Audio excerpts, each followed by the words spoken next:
One, China is capable of many things, and likewise in mining as well. Today, we are comparing the sustainability of mining industry in China. Firstly, mining is the extraction of valuable minerals. Participating countries are Africa, Australia, and Russia. Today, China is the world's largest economy by purchasing power parity. It is the fastest growing major economy and also the largest manufacturer and exporter in the world. Today, China plays the most important role in international trade.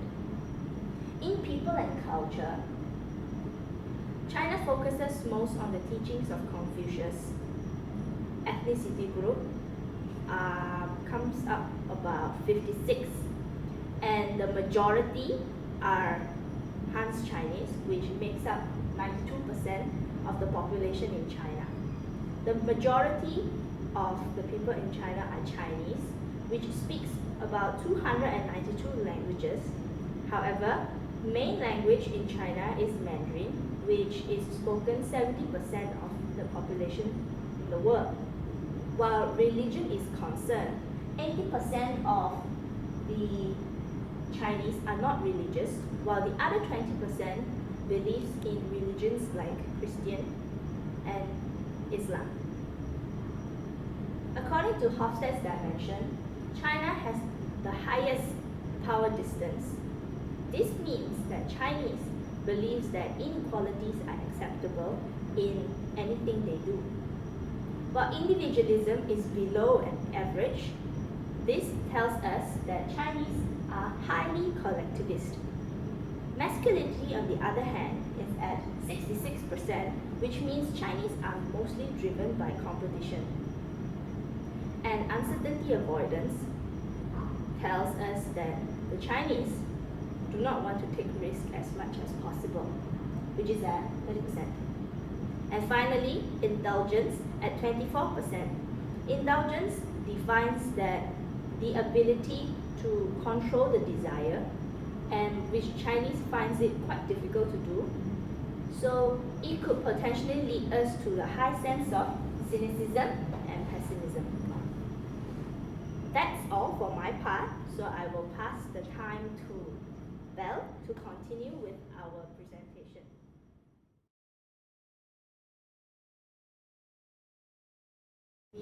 I'm Belle. Now I'm going to continue from where we stopped. China have a lot of resources such as petroleum, natural gas, antimony, and they also have the largest hydropower potential in the world. Most of these resources are state-owned. They also have 67% of labor force participation in 2014, which almost 1 billion from their population. Compared to 2013, have decreased 0.6%, which is caused by the one-child policy. Their labor mobility is 16.53% in 2014.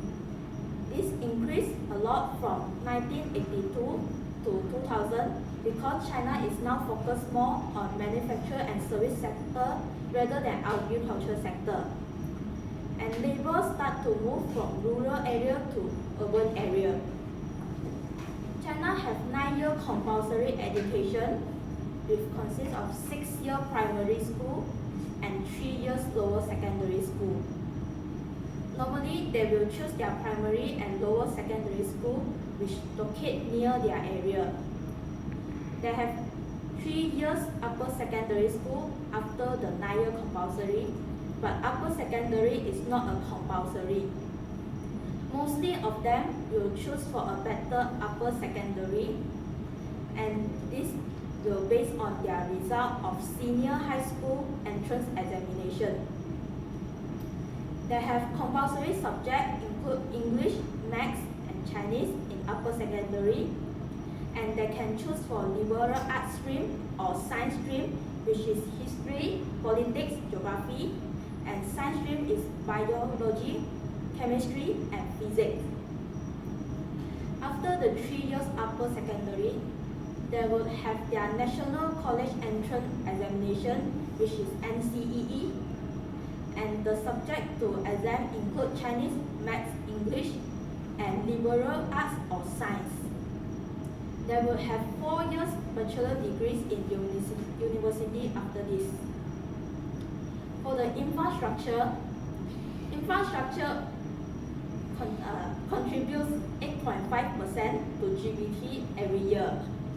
Last year, China tend to invest 7 trillion renminbi to urban area and 3 trillion renminbi to national rail network. China has 49,000 miles of expressway and 2.6 million miles of roads, and they are keep increasing until now. China is also having a high-speed rail diplomacy project which can connect 17 countries with using 3 high-speed railways. And some of these railways are in construction. China is now encouraging companies to invest more on infrastructure to enhance regional connectivity. There are also environmental issues.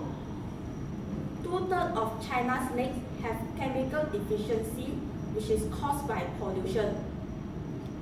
There is also 2/3 of China's cities short of potable water, and China is now solving this problem. There is also air polluted from Shanxi to Liaoning. This is caused by a lot of industry in those areas. Now I will pass my presentation to Dana.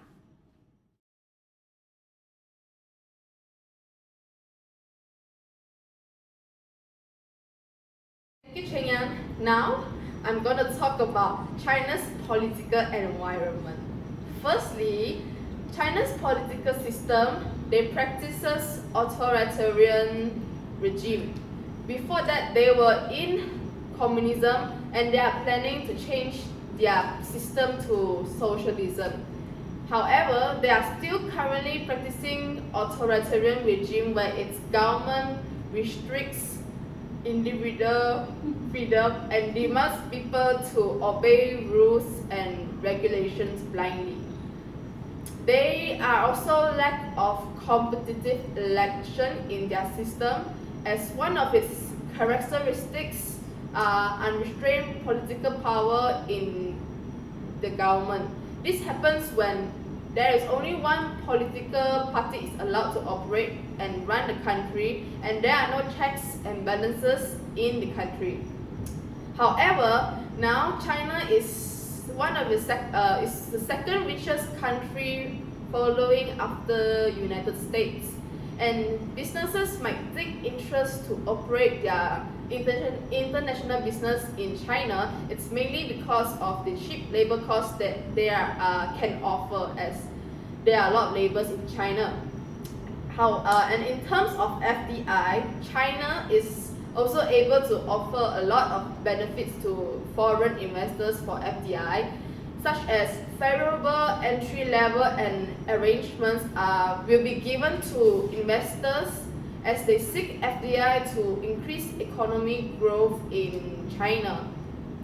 And they are able to do so because China is not controlled by electoral consequences, which allows them to ignore the public welfare, their employment, and also wages.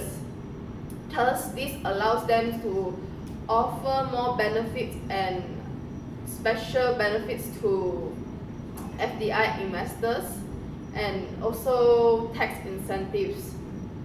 Now I'm going to move on talking about policies. One of the policies that China practices is intellectual property protection. This policy is a protection for creation and innovation in the country.